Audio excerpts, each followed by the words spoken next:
Bon, eh bien, Bonjour, bonjour à tous.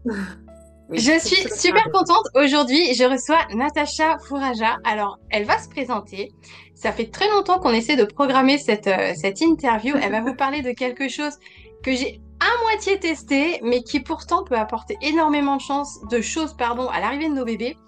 Natacha, mille merci d'avoir répondu oui à cette interview. Je te laisse te présenter et après je te pose toutes mes questions. super. Merci Caroline. Bah, écoute, moi, ce que je peux dire, c'est que je suis consultante en hygiène naturelle. Je suis maman de deux enfants, donc évidemment, qui ont 8 ans et 6 ans maintenant, avec qui j'ai fait la chenille. Après, j'ai fait plein d'autres choses dans ma vie. J'ai fait de la naturopathie, j'ai été esthéticienne. Bon, j'ai fait plein de choses. Voilà, j'ai beaucoup communiqué sur l'hygiène naturelle. Il y en a qui me connaissent par rapport à ça, d'autres pour d'autres choses. Voilà. Avec toi, je crois que c'est comme ça qu'on s'était connus, hein, il me semble. C'était spécifiquement à cause de la chaîne, il me semble. Je me souviens plus Oui, et nous, ça fait bien, mais quelques voilà. années, c'est qu'on a Mm. commencé l'aventure du blogging en même temps. Donc, ça remonte. Mon Voilà, c'est blog, ça. depuis, il C'est n'existe plus, ça. il a été piraté. Mais voilà, ça Oui, commence à c'est remonter. ça. Alors, pour nous rajeunir, on va dire, c'était l'année Plus rien aux dernière. sources. Mais voilà. Ouais, voilà, Alors, c'est ça. pour rentrer, parce que du coup, tu as cité un petit peu les initiales, mais alors, il y a plein de gens encore qui ne connaissent pas la Shiny. Pour ceux Mm. qui ne connaissent pas, est-ce que justement, en deux, trois mots, tu peux nous dire ce qu'est l'hygiène naturelle infantile?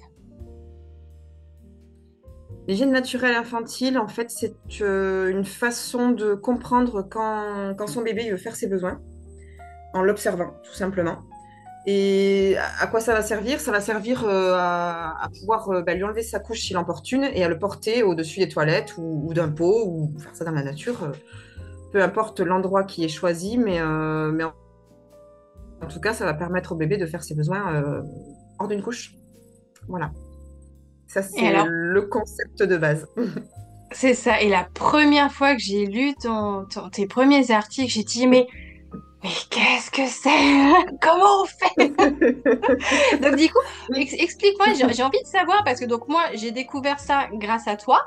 Toi, comment est-ce que tu as découvert ça et qu'est-ce qui t'a poussé à le mettre en pratique avec tes enfants, du coup?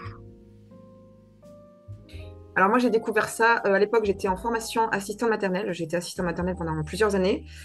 Pendant la formation, il y a une des personnes qui a parlé des signes bébés. Je ne connaissais pas du tout. Je me suis beaucoup renseignée parce que ça m'a paru génial. J'ai acheté un livre et en lisant ce livre, il y avait le témoignage d'une maman qui avait fait l'hygiène naturelle et qui disait que pendant sa pratique de l'hygiène naturelle, les signes bébés l'avaient beaucoup aidé. Sauf que moi, je connaissais les signes bébés, mais pas l'hygiène naturelle. Alors ben, je me suis dit, mais qu'est-ce que c'est que ça, l'hygiène naturelle? Donc ben, de fil en aiguille, je me suis aussi renseignée sur l'hygiène naturelle. À l'époque, j'avais pas d'enfant. J'ai trouvé, ça m'a beaucoup chamboulé quand j'ai appris ce que c'était. J'ai trouvé ça extraordinaire et en même temps, je me suis demandé comment c'était possible. Est-ce que c'était vrai? Voilà, comment est-ce que c'était, comment elle avait fait ça cette maman? Je comprenais pas bien en fait. Et puis bon, je me suis beaucoup renseignée et après j'ai décidé de le faire avec mes enfants. Et donc la deuxième partie de ta question, c'était C'est ça, qu'est-ce qui comment t'a est-ce que j'ai poussé, du fait. coup? Oui, voilà. Et ben, ce qui m'a poussé à le faire, c'est que en fait, ben, j'ai trouvé que c'était déjà quelque chose de totalement inconnu, donc la curiosité m'a beaucoup poussé à le faire. Et aussi parce que je trouvais que ça me paraissait génial de répondre à ce besoin aussi chez un bébé. Voilà. Et ça paraît fou à première vue de se dire, en fait, mon bébé va comprendre qu'il faut faire pipi ou caca à tel endroit et se mettre dans la tête, je vais Ouais. pas mettre de couche à mon bébé. Les premières fois que j'ai testé, je me suis dit, oh là là. Mm. Ouais. Ça peut Mais faire bon, peur, hein. Ça peut faire complètement flipper, quoi. mais c'est ça. Et du coup, est-ce que tu peux nous partager justement tes débuts, comment ça a commencé? Je suppose que, bah, comme moi, du coup, il y a eu des doutes, des questionnements. Raconte-moi tes débuts, s'il te plaît. Alors moi au début, alors génial, la grosse excitation hein, au début, je vais faire un truc super, mais en même temps quand vraiment j'ai commencé à le faire, ma fille avait 2 mois, donc mon aîné, Je savais pas trop ce que je faisais, j'avoue. Il y a eu des moments là où je me demandais si je faisais comme il fallait, si je faisais ce qu'il fallait, si je me prenais comme il fallait. Et est-ce que vraiment c'était cohérent de faire ça aussi? Des fois, je me disais, mais tu fais n'importe quoi. Je voyais mon bébé qui commençait un petit peu à pleurer, alors je me disais, tiens, on va peut-être essayer. Alors je lui ai enlevé sa couche, elle en portait une, et puis voilà, j'ai beaucoup testé, mais en même temps, j'ai tâtonné, on va dire, au début. Et en fait, c'était donc une époque où moi, j'avais lu le bouquin d'Ingrid Bauer sur l'hygiène naturelle et je n'avais lu que ça, j'avais eu que ça comme ressource. J'ai beaucoup cherché et je n'ai rien trouvé. Donc là, c'était quand même très, très frustrant et assez déstabilisant parce que je ne savais pas si ce que je faisais était bien. Voilà. Mm. Donc, les débuts, c'était un petit peu chaotique, je dois le dire. Au cafouille. Voilà. Au Ah oui, cafouille. complètement. Mais Après, il y a eu le début avec mon fils. Donc, oui, après, j'ai recommencé, tu vois, avec mon fils. Donc, ça veut dire que je n'ai pas été dégoûtée quand même, qu'il y a eu des... C'était le tout début, hein, mais quand après, une fois avec ma fille, j'ai pris mes repères et j'ai pris vraiment mes habitudes et qu'on a pris nos habitudes, parce que finalement, le couple parent-bébé prend ses habitudes. oui. Bah, j'ai eu envie de recommencer avec mon fils, donc mon deuxième enfant, et bah, c'était génial. Hein. J'ai appris d'autres choses. Hein. Il m'a montré d'autres trucs. Voilà. Hein. Il s'est dit, maman, ça, elle ne le savait pas, donc je vais lui apprendre ça aussi. Voilà. Donc, oui, génial. Mais les débuts, pour moi, avec un bébé, de toute façon, de manière générale, dans la chenille ou de manière plus générale, il y a des moments très durs. Hein. Il y a des moments qui peuvent être très fouillis. Voilà. Oui. Ça résume bien pour moi la maternité, finalement. Voilà. Mais c'est ça. Et puis, parce qu'il y a en ce moment cette espèce de d'informations effectivement qu'on trouve partout et qu'on a l'impression qu'il y en a qui font beaucoup mieux que nous et du coup bah, on sait plus en fait vraiment quoi faire donc on tâtonne et tant que justement t'es pas revenu à ton cœur en disant bon allez ok là j'écoute plus je fais ce qui me semble être correct et c'est là en fait qu'on gagne en fluidité du coup. Tout à fait. Et du coup, je Tout à voudrais fait. que tu m'expliques un petit peu donc, dans le concret, comment tu fais, qu'est-ce que tu as repéré comme signe de tes bébés. Moi, je l'ai testé aussi, ma fille était déjà beaucoup plus grande, Ouais. mais il y a des choses qu'on repère, donc je te laisse m'expliquer tout ça. Alors, dans les signaux de base, moi, ce que j'ai repéré, mais qui sont quand même des signaux que j'ai vus chez beaucoup de bébés, enfin, beaucoup de parents m'ont relaté la même chose. Spécifiquement pour l'envie de faire caca, il y a ce regard fixe, tu vois, là où le bébé va fixer soit le regard de son parent, soit un point hein, devant lui, tout simplement, et là où il s'arrête totalement de faire ce qu'il était en train de faire. Donc, bon, bah, quand c'est un tout petit bébé, on se dit, bah, il fait rien, mais en fait, on le voit bien qu'il s'arrête complètement, il arrête de bouger, tout simplement. Il arrête de bouger, il arrête de bouger la tête, il arrête de bouger le regard, et il se concentre. Ça, Ouais. c'est assez typique du caca, mais ça peut être le pipi aussi, finalement. En signaux aussi très, très caractéristiques, il y a des gaz hein, qui peuvent aussi annoncer, finalement, une envie d'uriner, hein. Parce que ma fille, elle pétait à chaque fois qu'elle avait envie de faire pipi. Et donc, du coup, Bien. c'était à chaque fois non, mais c'était ça rendait facile les choses quand elle le faisait et que je me disais, ah ben tiens, en fait, c'était une envie de faire pipi. Voilà, je me disais, elle me facilite vraiment la vie quand elle fait ça. C'est pratique ce signal. Voilà, les gars. Oui, très, très pratique. C'était beaucoup caca, mais c'était pipi aussi des fois. Donc, bah, le regard fixe, les gaz, et il y a aussi des pleurs qui sont très caractéristiques. Donc là, ça va être bah, bien sûr, chacun va voir selon son bébé. Hein. Mais moi, mes enfants, ils avaient des pleurs assez aigus. Et c'était aussi finalement un moment là où souvent tous les autres besoins étaient comblés. Donc bah, je me dis, à force, je me suis dit, tiens, ah oui, j'ai déjà entendu ces pleurs-là. Ça, je sais ce que c'est. Et c'était des pleurs très aigus et très brefs. Voilà, pour moi, c'était un peu comme un appel en fait, quoi. C'était pas Mm. vraiment des pleurs. C'était une sorte de plainte. Voilà. Mais d'autres parents m'ont dit que leur bébé faisait à peu près la même chose. Et il y a aussi des bébés qui, par contre, vont pleurer très fort, vont beaucoup se mettre en colère. Ça, c'est vraiment selon le bébé et selon ses habitudes. Donc en Voilà. fait, c'est une c'est vraiment un temps d'observation parce que Oui. effectivement, comme toute relation, comme tout bébé, ils sont tous différents. C'est à nous de repérer, tiens, quel est le signal? Et alors du coup, quand tu avais ces signaux, qu'est-ce qui se passait? Qu'est-ce que tu faisais? Alors, ce que je faisais, c'est que si mon bébé était dans mes bras, dans l'écharpe, ou qu'il était posé par terre, je le prenais dans mes bras. L'idéal, c'est de lui dire, hein, tout simplement, qu'on a vu qu'il voulait faire ses besoins, qu'on pense qu'il veut faire ses besoins et qu'on va l'amener du coup aux toilettes ou au-dessus du pot ou à l'endroit là qu'on a choisi, hein. Parfois, il y a des parents qui font faire pipi à leur bébé dans le lavabo ou dans la baignoire, selon vos habitudes et ce que vous avez envie de faire. Donc, on lui annonce tout simplement qu'on a compris. On va le déshabiller, suivant comment il est habillé, hein. Voilà. En été, on habille beaucoup moins le bébé, bien sûr, donc c'est beaucoup plus pratique que s'il a juste un grand t-shirt. Quand on fait la chenille, on essaie de se faciliter la vie, donc on habille moins l'enfant ou on habille plus facilement l'enfant, j'ai envie de dire. Donc on va Mhm. soulever son t-shirt ou alors on va enlever sa couche s'il l'emportune et on va le porter en position physiologique. Donc, si c'est un tout petit bébé, je dirais avant 3 4 mois, on va plutôt le porter. Donc là, bon, on va pas bien me voir, mais on porte le bébé, tu sais, sur son bras en position semi-allongée.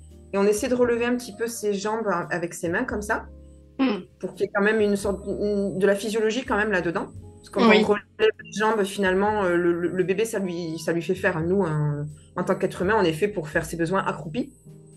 Donc, on va essayer de simuler un petit peu cette position accroupie. Donc, quand il est tout bébé, donc, en position semi-allongée. Et ensuite, plus tard, quand il tient bien sa tête et qu'on voit, hein, que son bébé est prêt pour ça, hein, ça c'est selon chacun des bébés, on va positionner son dos contre l'abdomen du parent et on va lui tenir les jambes relevées, comme ça, donc, comme s'il était accroupi finalement.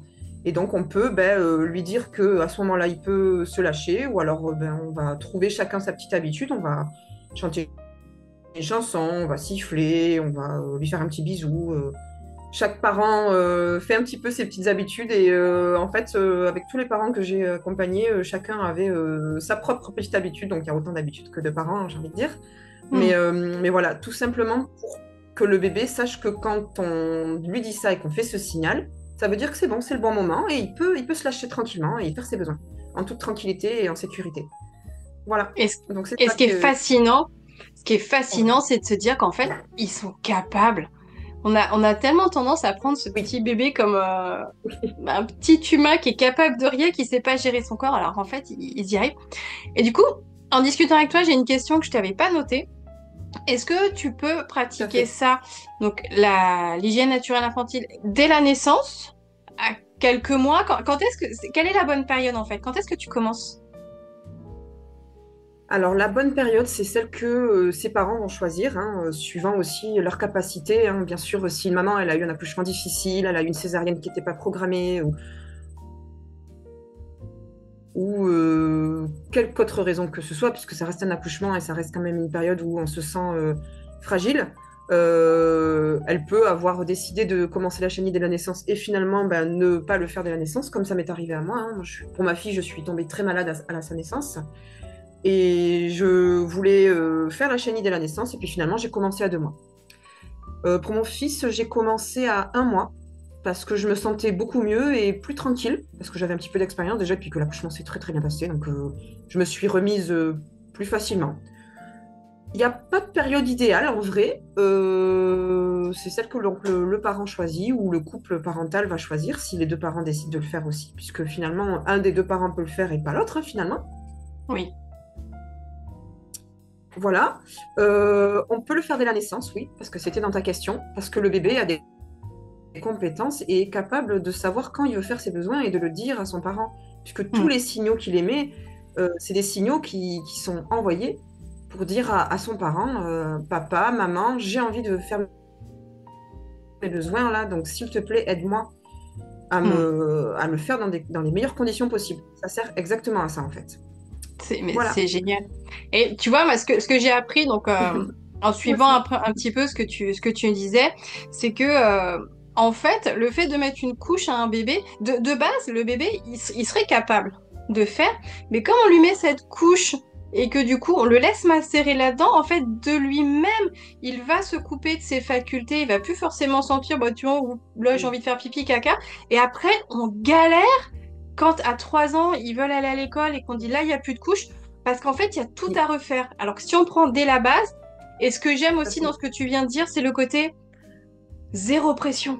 On y va quand c'est possible, quand on a envie de tester. Moi, je sais que ma puce, par exemple, je l'ai pas fait longtemps.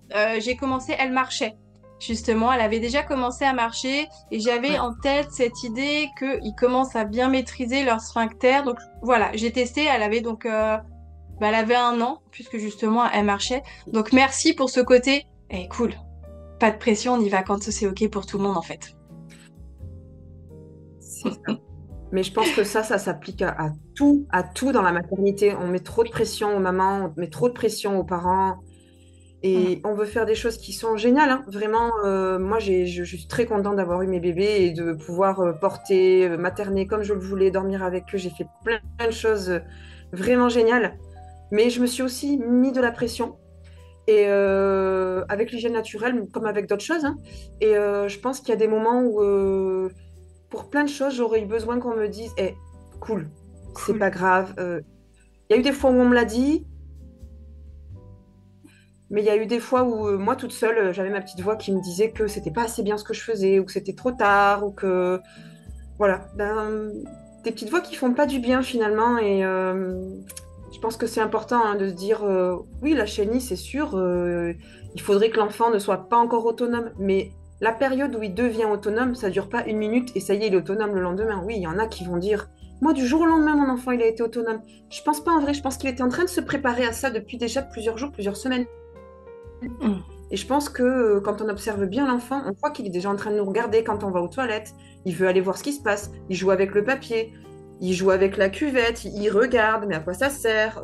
Il veut aller voir aussi ses copains quand ils font leurs besoins. Il commence un petit peu à se préparer à tout ça. Ça vient pas, je pense, du jour au lendemain. Et je pense que chacun a besoin de son temps et que même si on commence la chaîne tard, bah, c'est qu'on avait autre chose à faire avant, ou qu'on l'a découvert tard, ou voilà, ou qu'on n'était pas prêt tout simplement. Et tout ce qu'on fait, pour moi, est bon à prendre. Mais oui, oui, oui. Voilà. Et il y a plein de choses magnifiques à faire et on peut pas être sur tous les fronts non plus. Non, Moi, ça c'est c'est pareil sûr. au début, c'était Vraiment pas. alors moi, je prendrai des couches lavables. Finalement, Mm. j'ai lâché l'affaire. Bon, je vais faire l'hygiène infantile. Ouais, Voilà. bah il y a eu des loupés et puis ça a duré quelques temps et après on est passé. Enfin, voilà, cool. On peut pas tout faire. On prend par-ci par-là et ce qu'on fait, c'est déjà génial. Mais j'en profite pour rebondir là. Tu disais cette petite voix. Donc ça a été un peu décousu, je sais qu'elle devait venir plus tard cette question. Euh, Est-ce que tu as dû faire face à des remarques de ton entourage, des incompréhensions? Oui, des critiques.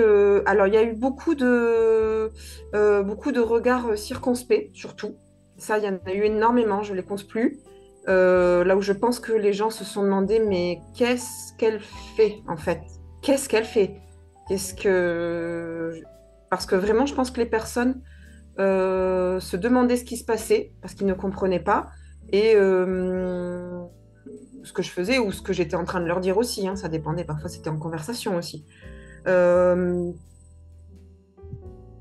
voilà, et que je pense que ces personnes-là n'ont peut-être pas osé plus me demander. Ou alors ça ne les intéressait pas. Il y avait peut-être les deux, hein. Hmm. Peut-être que j'ai rencontré le deux types. Je ne peux pas le savoir parce qu'il y a eu beaucoup de gens avec qui le dialogue a été de très courte durée, hein. C'était voilà. Donc je ne peux pas vraiment dire. Je pense qu'il y a une part d'incompréhension et une part de gêne aussi, je pense. Hmm. Vraiment. Et il y a aussi une part complètement euh, je pense qu'il y a des gens qui ont trouvé ça complètement incohérent aussi, hein, tout simplement. Parce que je pense que c'est ce qui est sorti avec une maman qui a vraiment osé me dire ce qu'elle pensait et je l'en remercie parce que elle s'est pas démontée et elle n'a pas eu peur. Alors même si sur le coup je trouvais ça frustrant parce que moi, j'ai pas réussi vraiment à faire passer mon message parce qu'elle n'a pas compris. Mais en tout cas, elle m'a dit vraiment ce qu'elle pensait. Et en fait, elle a compris que je faisais ça pour rendre mon enfant propre. Et c'est tout à fait normal. Et en plus, ça m'a fait, moi, beaucoup gagner en maturité quand elle m'a dit ça parce que À l'époque, je bloguais beaucoup sur l'hygiène naturelle et j'en parlais énormément autour de moi et je ne comprenais pas ce qui pouvait bloquer parfois avec certains parents. Et ben, tu sais, hein, dans notre formation, on nous apprend à chercher ce qui peut bloquer, pourquoi est-ce que la personne à laquelle on s'adresse parfois ne capte pas le message. Et moi, ça, c'était un gros point. C'était un gros, gros point. Et en fait, je pense qu'il y a beaucoup de parents qui pensent que l'hygiène naturelle est une méthode d'apprentissage à la propreté très précoce.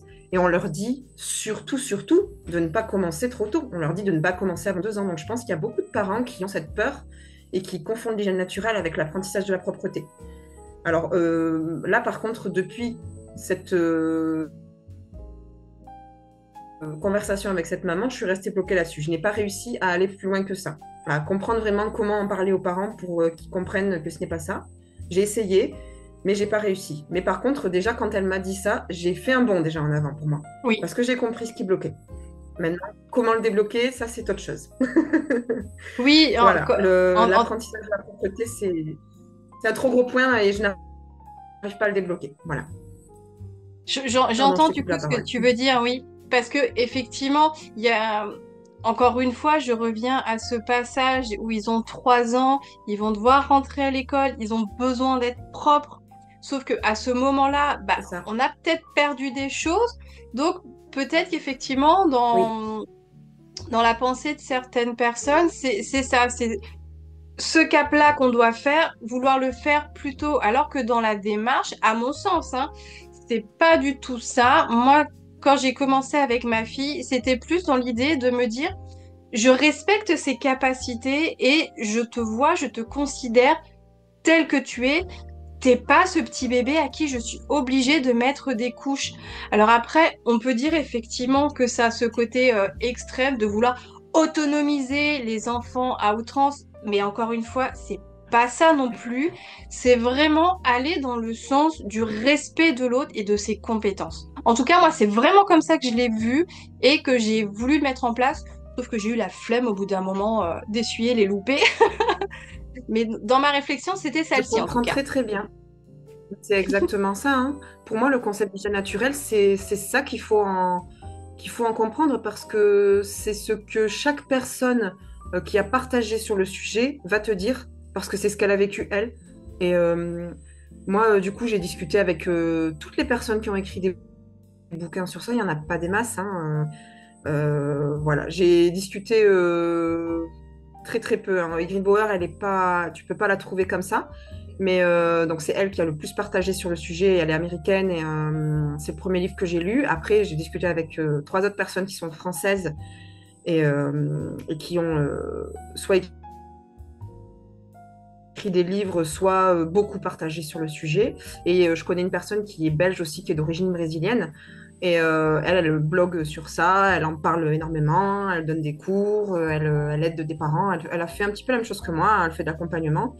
Et on est toutes dans cette mouvance et dans ce respect finalement du rythme du bébé. Et aussi, on est conscient du fait que l'enfant, dès la naissance, a des compétences et sait quand il veut faire ses besoins. C'est juste qu'il n'a pas les capacités pour y aller tout seul, en fait, aux toilettes. Mm. C'est à ça que sert le parent finalement, ou le tuteur. C'est ça. Voilà. Et je pense que du coup, c'est là où je fais le lien avec la parole accompagnée des signes. Parce que du coup, c'est pareil. Moi, Oui, je l'ai fait dans cette même optique où on me disait aussi, non, mais tu veux en faire des surdoués. Non, je veux juste qu'on puisse se comprendre beaucoup plus tôt et en fonction de nos compétences. Et effectivement, l'hygiène naturelle avec les signes, s'il peut dire je veux faire caca, bon, bah la bingo, c'est gagné, quoi, en fait. Donc, c'est vraiment génial. deux méthodes Et en extraordinaires. plus, tu soulèves un point très important, c'est que les signes bébés, les gens peuvent avoir des réticences parce qu'ils pensent effectivement qu'on veut absolument apprendre un truc à notre bébé, ou al contrario, ils pensent aussi, j'ai déjà eu parfois ce discours, cette peur d'un parent, de plusieurs parents d'ailleurs, qui pensaient que l'enfant n'allait faire que signer après et n'allait pas parler et C'est ça, oui. allait oublier d'apprendre à parler parce on lui allait lui faire des signes. Sauf que bon, déjà, on vit dans un environnement qui est hyper oral, quoi. On entend parler tout le temps, partout. On entend parler à la télé, on entend parler sur Internet. Mm. On écoute de la musique, là où les gens chantent. tout est oral. Enfin, beaucoup de choses sont quand même très, très, très auditives. Donc, l'enfant, pour qu'il n'ait pas envie d'apprendre à parler, c'est qu'il y a un autre problème derrière. Non, vraiment, ça, j'ai aussi beaucoup travaillé à expliquer ça aux parents. Et c'est un outil extraordinaire, les signes bébés, parce que dans l'hygiène naturelle, quand l'enfant qui n'est pas en capacité de parler, parce que là, vraiment, par contre, c'est Oui. physique, il ne peut pas parler. Avant, je sais pas, avant 1 an et demi, 2 ans, moi, mes bébés, ils ont commencé à dire leurs premiers mots, je sais Oui. pas, vers 1 an et demi, peut-être un peu avant. Voilà, oui, ils disaient non quand même. À 1 an, ils disent non quand même. Voilà. Mm. Mais vraiment, à commencer à faire des petites phrases, j'ai faim, je veux ça, 2 ans, quoi. Mm. Avant ça, les signes bébés, c'est extraordinaire parce que dans tout, et surtout dans l'hygiène naturelle, ça nous aide énormément, tout simplement parce que de l'incapacité d'un bébé à faire quelque chose, on va pouvoir lui permettre de le faire exactement comme dans l'hygiène naturelle. Et du coup, on Mm. va pouvoir pourvoir à ses besoins. Et finalement, ça concerne nous, parents. Si on est là pour rien du tout et juste les observer, je sais pas pourquoi on aurait fait des enfants. Je pense que c'est exactement ce qu'on veut aussi finalement quand on a des bébés, c'est les aider à grandir. Donc ces outils-là, ils sont magiques. C'est clair, c'est clair. Et alors, du coup, là, on est un petit peu sur ce thème-là. Qu'est-ce que tu en as tiré comme bénéfice, et pour toi, et pour tes enfants, d'avoir eu cette pratique de l'hygiène naturelle? Alors moi, avec ma fille qui était très constipée, c'était super parce que du coup, elle avait beaucoup de gaz, elle avait des coliques. Et à partir du moment où j'ai commencé à faire l'hygiène naturelle, bon, j'ai aussi beaucoup travaillé sur ses intolérances. Elle ne tolérait pas le lait maternisé, qui est donc un lait qui est fait à base de lait de vache. Donc j'ai arrêté de lui en donner, hein. Je lui ai donné du lait de riz infantile. Et j'ai commencé l'hygiène naturelle à ce moment-là. J'ai fait les deux simultanément. Et ça a été un énorme changement. Un énorme changement parce que quand on allait aux toilettes et qu'elle faisait caca, elle expulsait beaucoup de gaz aussi. Et en fait, du coup, elle a arrêté d'avoir mal au ventre. Là, je peux le dire, hein, du jour au lendemain, vraiment. Ça a été magique, vraiment magique. C'était un bébé qui faisait que pleurer, qui parfois saignait quand elle faisait caca, parce que tellement elle avait des selles sèches.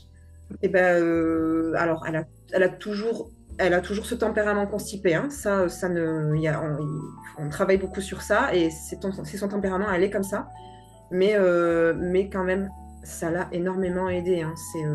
Parce que quand un bébé fait ses besoins dans une couche et qu'il est allongé dans son landau, sur son tapis, voilà, il fait caca allongé déjà. Donc je ne sais pas si ça t'est déjà arrivé de faire caca C'est allongé. plus Moi, dur. je suis allée à l'hôpital. C'est très très dur.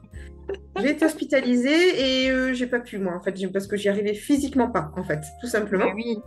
Et donc, du coup, quand on le porte au bébé en position physiologique, il peut tout expulser, tout ce dont il a besoin d'expulser, et donc les gaz compris. Et donc, quand on a un bébé qui a des coliques, hein, ce qui arrive une fois sur deux, Souvent. j'ai envie de dire, très souvent, très souvent. Et je pense quand même que porter des couches et faire caca en position allongée, je pense que ça peut aggraver les coliques. Mm. Et je pense que l'hygiène naturelle, en ça, c'est un super outil parce que vraiment, moi, mon bébé n'en avait plus. Et j'ai vu un bébé joyeux et heureux de vivre du jour au lendemain. Et ça, c'était vraiment génial. Vraiment génial. Et elle a refait son job de bébé. Elle a recommencé à s'intéresser à l'entourage, à ce qui se passe. Et c'est devenu un bébé hyper éveillé et hyper heureux de vivre. Et ça, c'est vraiment génial. Et pour mon fils, le bénéfice principal, c'est que lui, il n'était pas du tout constipé, bien au contraire, et il avait des érythèmes fessiers à chaque fois qu'il faisait caca, le pauvre, et surtout quand il avait des dents qui poussaient. Donc, du coup, là, par contre, beaucoup plus difficile de capter enfin, non, je captais les signaux pour faire caca, Mm. mais par contre, il se passait un temps très, très court à partir du moment où il m'avait envoyé son signal jusqu'au moment où il allait faire caca. En fait, c'était dans la seconde, quoi. Il fallait réagir tout de suite. Parce que lui, c'était C'est voilà, direct. il faisait soit un gaz ou quelque chose et il fallait tout de suite réagir, hein, parce que sinon il allait faire caca tout de suite. Et donc, du coup, je lui ai permis quand même aussi de ne pas se faire caca dessus. Et il y a eu, je pense, un paquet d'érythèmes qui ont été évités à partir Mm. du moment où j'ai commencé. Et c'était génial parce que lui, il avait vraiment mal. Il avait Mm. vraiment mal. Il avait sa peau qui était toute irritée. Et bon, c'est super quand même de se dire aussi que on l'a aidé, quoi. On a aidé son bébé à aller beaucoup mieux, quoi. Bah oui. Et alors, du coup, je rebondis sur ce que tu disais là, je l'ai gardé en tête. Mhm. Ce côté faire caca quand on est allongé avec une couche, il y a un truc qui pourra peut-être parler aux parents. Combien de fois les parents voient leur enfant pas bien et qui, au moment où ils les prennent sur eux, que du coup l'enfant retrouve sa verticalité, là il se lâche. Donc, Voilà. peut-être que rien que ça va pouvoir dire, ah mais oui, effectivement, il y a une prise de conscience à avoir que couchés dans leur lit et les bébés passent beaucoup de temps dans la majeure partie des familles et dans leur transat et tout ça. Donc à chaque fois qu'ils retrouvent leur verticalité, c'est là que le travail de la Tout à pesanteur fait. se fait aussi. Tout Mm. à fait. Et il y a un autre truc aussi qui est très très notable, et ça je crois que chaque parent a eu ça, quand il allonge son bébé pour le changer, qu'il enlève sa couche, c'est là que le bébé fait ses besoins. Et je pense que ça c'est aussi hyper significatif du fait que le bébé ne veut pas faire ses besoins dans sa couche. Enfin, pour moi en Mm. tout cas ça veut tout dire, vraiment. Oui, Et, oui, euh, oui. et je pense, ouais, cette idée de verticalité, elle est hyper importante parce que ben, moi, je le dis aux parents avec lesquels je discute, hein, essayez de faire caca allongé, quoi. Essayez de C'est faire ça. caca allongé et mettez une couche d'abord, mettez une couche parce que ça appuie sur l'abdomen et c'est vraiment pas facile. C'est vraiment pas facile. Et puis de toute façon, on peut pas. C'est un petit peu dégoûtant, c'est vrai de penser à ça, mais on peut pas se vider et du coup, ben, on a des gaz après parce que ben, les selles après elles remontent, hein, si elles restent dans le rectum et qu'on ne se vide pas, elles remontent dans le côlon et du coup, ben, c'est là que ça crée des gaz et on a mal au ventre et ça fait des coliques et voilà. Et en plus, le bébé est très peu mobile, donc du coup, il peut pas, il bouge moins, donc du coup, ça veut dire que ben, il est plus sujet à la constipation et au gaz. Mais oui, Voilà. oui. Et ça, c'est pas top. Super. C'est pas Mais rigolo non, du tout ça. c'est clair. Une question aussi que j'ai envie de te poser, ça rejoint cette idée aussi qu'on a évoquée tout à l'heure sur les critiques que tu as pu recevoir. Quels ont été, d'après toi, tes plus grands défis et comment tu as fait face en fait? Alors, le plus grand défi, ça a été de débuter avec ma fille déjà, parce que ben, je savais presque rien sur ça et je ne savais pas du tout comment faire en fait. Mm. Comment vraiment, de manière pratico-pratique, je devais m'y prendre. Ça, c'était compliqué, j'avais pas bien réalisé. Ensuite, le deuxième défi, ça a été quand mon fils est né et que ben, j'ai dû gérer la chenille avec un tout petit bébé et aussi la fin de la chenille de ma fille qui n'était pas tout à fait autonome encore, parce qu'ils sont rapprochés en âge. Donc voilà, comment j'ai fait? Alors, au jour le jour. Mm. Pas de plan. Voilà. J'ai essayé de me mettre le moins de pression possible et voilà, de me dire que ce que je faisais était super en soi et que tout ce que j'apportais à mon bébé, c'était du plus. Voilà, voilà, j'essayais toujours de rester dans ce mantra. Ce que je fais, c'est pour le mieux et chaque chose prise est bonne à prendre et on verra. Voilà. Ouais, c'est Mais pas chouette. facile. Non, c'est pas facile. C'est là où tu commences à toucher un peu du doigt ce concept complètement abstrait du lâcher prise en fait. Où là tu dis bon allez, Voilà. je fais de mon mieux en tout cas à chaque jour et c'est déjà énorme.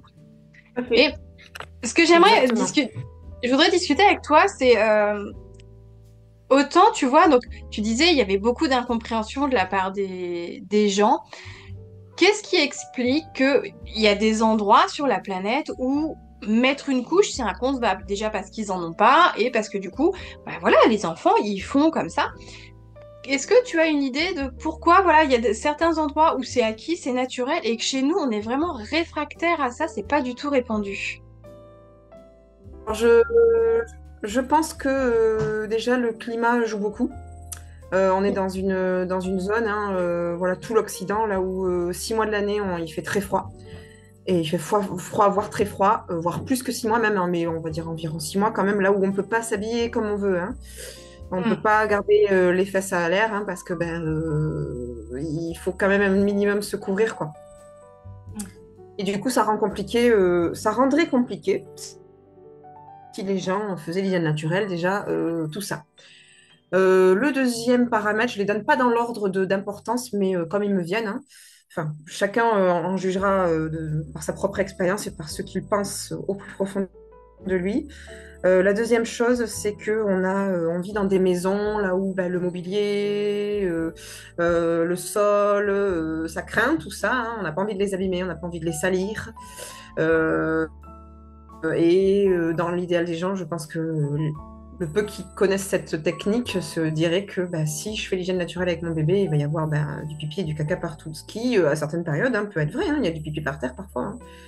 Mais quand on fait en sorte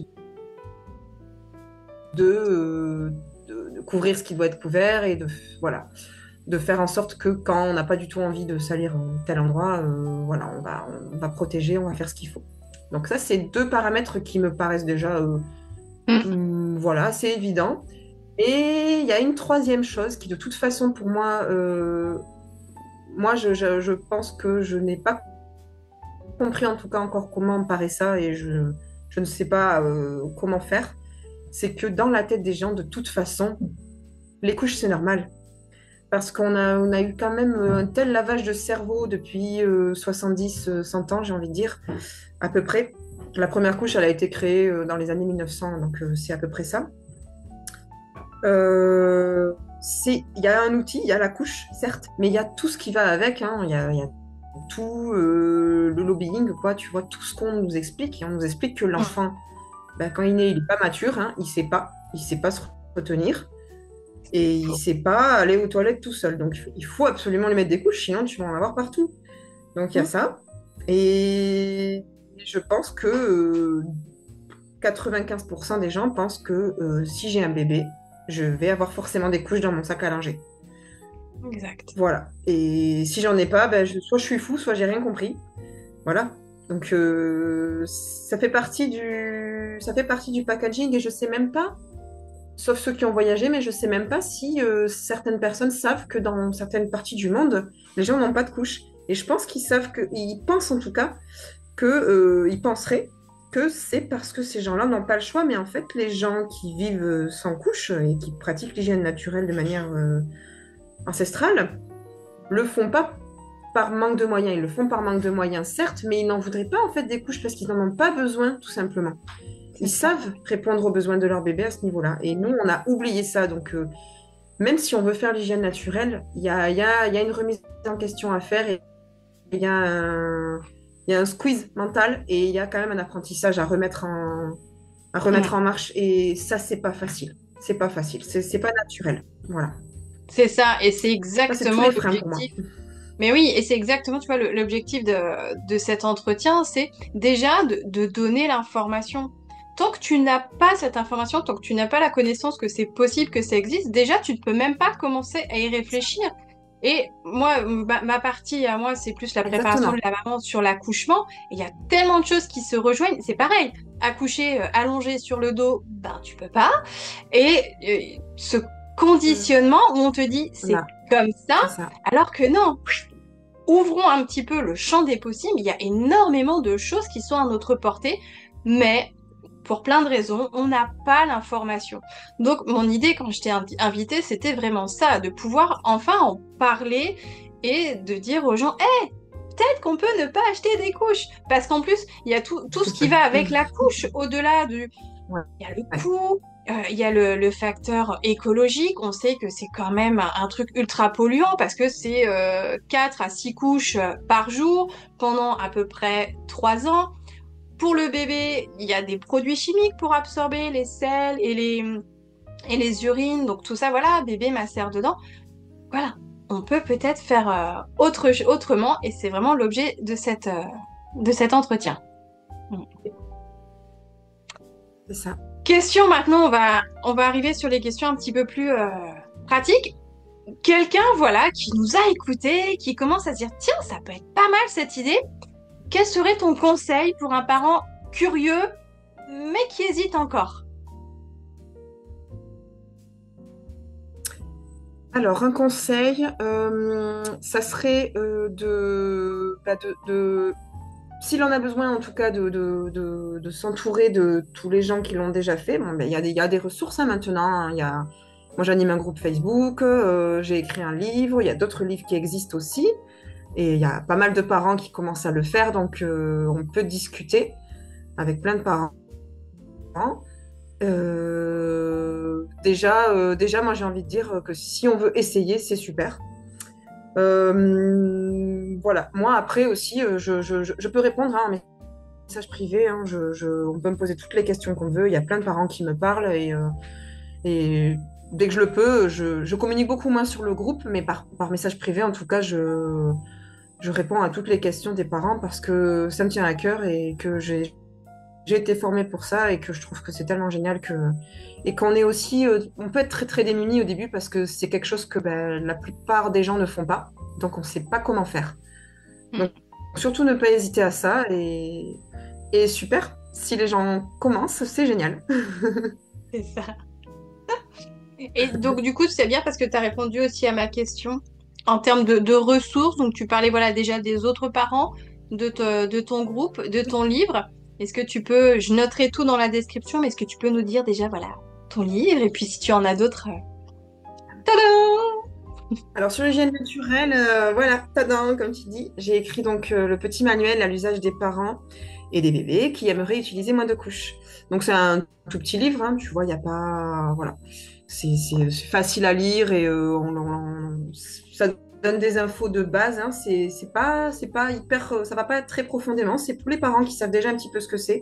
Je reviens très légèrement sur le concept, mais voilà.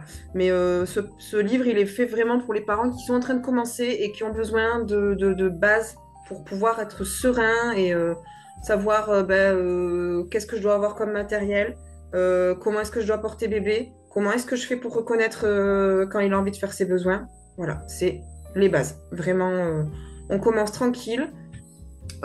J'ai écrit énormément hein, sur mon blog.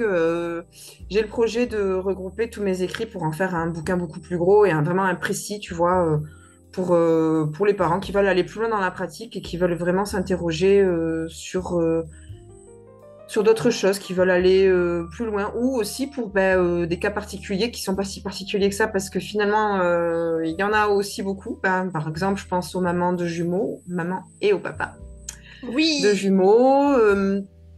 Voilà, hein, parce que comme l'allaitement, c'est possible de co-allaiter, comme c'est possible de faire la chénie aussi avec ces deux bébés. C'est possible aussi quand on a un bébé qui a 18 mois, 2 ans et qu'on vient d'avoir un autre bébé. Voilà, tout ça, c'est finalement pas des cas si particuliers que ça parce qu'il y en a beaucoup et il y en a aussi qui se disent mais pourquoi moi je pourrais pas le faire en fait?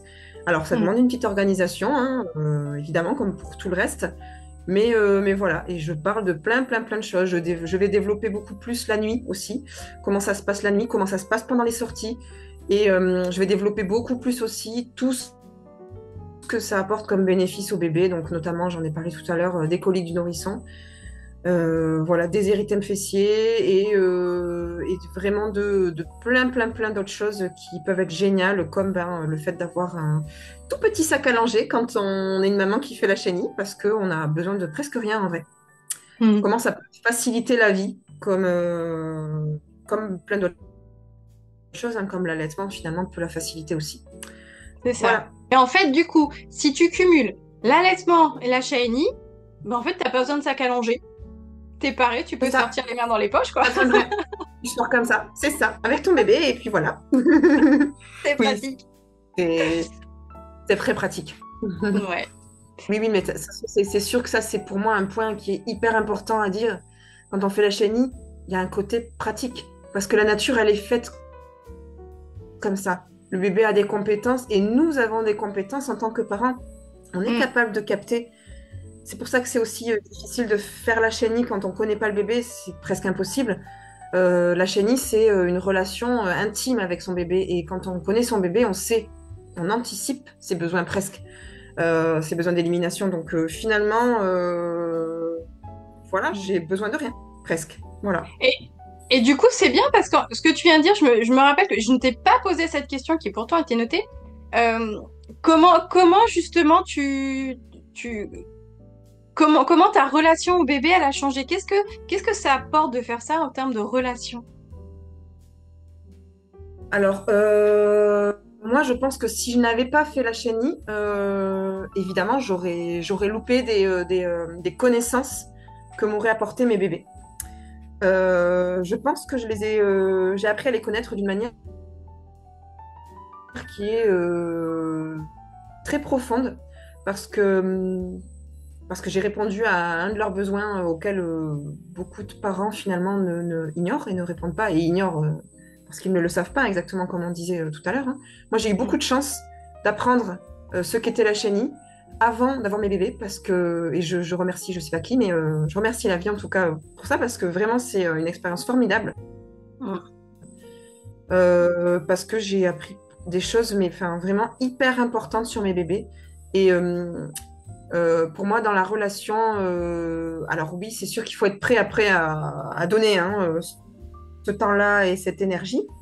Mais, mais mes bébés, ils ont pu me communiquer des choses qui étaient hyper intimes et ils m'ont fait confiance pour que moi, ben, je réponde à ce besoin. Et on le fait tous les jours et on n'y pense pas, hein. Au début, oui, on est très très content, hein, mais à un moment donné, ça devient normal, bien sûr. Et puis bon, voilà, hein, après 2 ans d'achénie, voilà, on n'y pense même plus. Mais je pense que oui, que ça m'a aidé à les comprendre d'une manière très intime. Mm. Et c'est encore une façon qu'ont trouvé les bébés de nous faire grandir aussi, parce que via cette pratique, Exactement. bah, on a encore une fois besoin de gagner en confiance en nous, en zen, Ouais, c'est et ça. puis développer ce côté, oui, aiguiser ce sens de l'observation, cette complicité presque avec l'enfant de tiens, ah là c'est bon, je t'ai vu. Tu vois, ma petite, donc j'ai dit, elle avait 1 an, bah, je l'ai pas fait très longtemps, mais tu voyais dans son regard, puis cette façon, elle disparaissait à un moment, tu te dis, bon, Ouais, ok, c'est ouais. rigolo en fait, il y a C'est très plein. rigolo, oui. Et d'ailleurs, c'est l'une des questions que je voulais te poser. Quelle est Oui. ton anecdote ou ton souvenir marquant sur cette expérience? Alors, j'ai pas qu'un seul souvenir, c'est plein de petits souvenirs qui sont un seul et même souvenir en vrai et qui se rejoignent tous. C'est que ça m'est arrivé plusieurs fois de voir un bébé, hein, que ses parents fassent la chenille ou pas d'ailleurs, et de comprendre que ce bébé avait envie de faire ses besoins et de le dire aux parents du coup. Voilà, parfois, bah, quand on est en communauté et qu'un bébé se met à pleurer ou en tout cas à exprimer assez fortement quelque chose, souvent ben, les gens se tournent et disent «Oh, il est pas content» ou voilà. Et voilà, on se met parfois à discuter entre nous et ça m'est arrivé plusieurs fois de dire «Je me demande s'il n'aurait pas besoin de faire pipi ou caca». Et bon, parfois il y a eu des regards, tu sais, comme je te disais tout à l'heure, un peu circonspects ou voilà. Et c'est arrivé en fait que des parents aillent changer leur bébé à ce moment-là et effectivement, le bébé a fait ses besoins. Voilà. Chouette. Donc bon, je me dis que ouais, ça peut arriver toujours, hein. Il y a des fois où des fois le bébé fait ses besoins et je ne l'ai pas capté, et puis des fois je l'ai dit et ce n'est pas arrivé. Mais Hmm. c'est déjà arrivé plusieurs fois et c'est assez satisfaisant déjà. Et puis et je me dis que la vie est bien faite aussi, la nature est très bien faite en ça. C'est que quand même, je pense que les signaux de base, ils sont presque tous les mêmes pour les bébés. Hmm. Enfin, il y a des signaux qui sont quand même, évidemment, hein, quand on apprend à connaître son bébé, on va le reconnaître à lui et on va peut-être beaucoup moins reconnaître celui des autres. C'est en ça que la relation en achénie, elle est très intime, mais quand même, il y a des petites choses que tu vas retrouver chez quasiment tous les bébés. Hmm. Et ça, c'est super. Ça, c'est super, quoi. Ouais. Voilà. Écoute, je trouve ça passionnant. On aurait encore plein de choses à dire. On va quand même devoir terminer cette interview. Quel serait pour toi le mot de la fin? Alors que moi j'avais tourné un mot, voilà, un mot d'encouragement ou de sagesse que tu voudrais adresser aux parents. Alors, je suis quelqu'un de pas sage du tout. Déjà, je tiens à le dire, hein, je suis quelqu'un qui, quand ça marche pas comme elle veut, peut s'agacer. Voilà. Donc, je sais pas si je suis bien placée pour ça, mais en tout cas, concernant l'hygiène naturelle, mais de manière générale, la maternité, je trouve que c'est important de savoir si tu accompagnes, toi, évidemment, j'imagine, des futurs parents, du coup, puisque ben, tu vas parler beaucoup du tout début de la parentalité et de cette période vraiment magique qui est le premier mois, quoi. Donc je pense que déjà, j'aurais envie de dire à tous les parents qui ont décidé d'avoir un bébé que c'est génial.